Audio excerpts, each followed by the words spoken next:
Listen, this is my face. Look at my face very carefully. I think I'm living in a science fiction movie, and the reason I'm saying that is that, you know, New York City has a certain rhythm to it. It's sort of like ba-dum, ba-dum, ba-dum, ba-dum, ba-dum.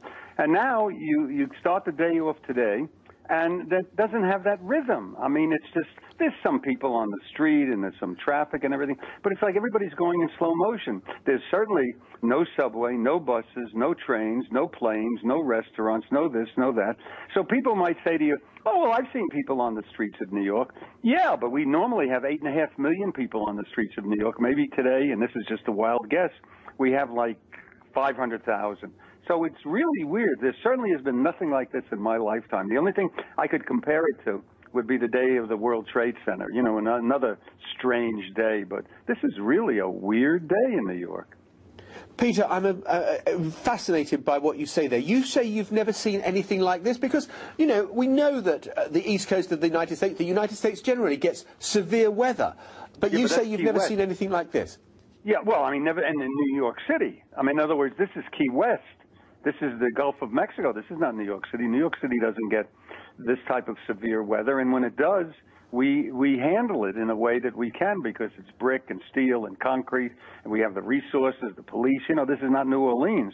So when I say I've never seen anything like this in my lifetime, this is the only, well, the second time, because I'm counting the World Trade Center, that I've ever seen the whole tone, the whole rhythm of New York City just go flying out the door. And so today, you have a day in which, I mean, it's like a holiday almost, except for the people who are going to be hurt in some way. Because remember, the storm hasn't actually hit yet. Right now, this has all been Act 1. Everybody now is waiting anxiously to see what's going to happen in Act 2.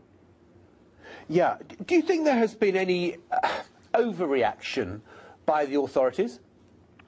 Even if there is, everybody's taking it in good nature because, you know, genetically, New Yorkers are very cynical people. But, you know, so you're going to say, well, Mayor Bloomberg shouldn't have done this and the weather guy shouldn't have said that. It's all a possibility, but I guarantee you tomorrow morning, if it turns out that this whole thing has been a bust and it isn't really such a big deal as far as New York is concerned, they're not going to lynch the mayor and tar and feather the weather guy. People will say, well, listen, they had to take a guess. They took the right guess because look what could happen. Remember, they're talking about waves of water 11 feet tall. New York City is at sea level. I mean, you just can't take that kind of chance. I mean, if you had the subways filled, you could literally knock off 1 million people in one shot who would drown. So now, you know, they had to do it. It's a big joke tomorrow. Guys like Letterman and Leno will be making jokes about it. But most New Yorkers realize that what they've done so far was very commendable. Peter, just a very final quick thought. What are you going to do for the rest of the day? Well, I, like everybody else, is going to anxiously watch what's going on. Now, the last time we had a hurricane, I went out to the beach to see it. And, of course, I've never heard the end of that from my wife as to how crazy I was, you know, to do that. And this morning, I figured before she got up, I would sneak out and go to the beach again. Unfortunately, as much as I love her, she got up. So I'm not going to be able to go to the beach. Otherwise, I could have given you a report from the beach.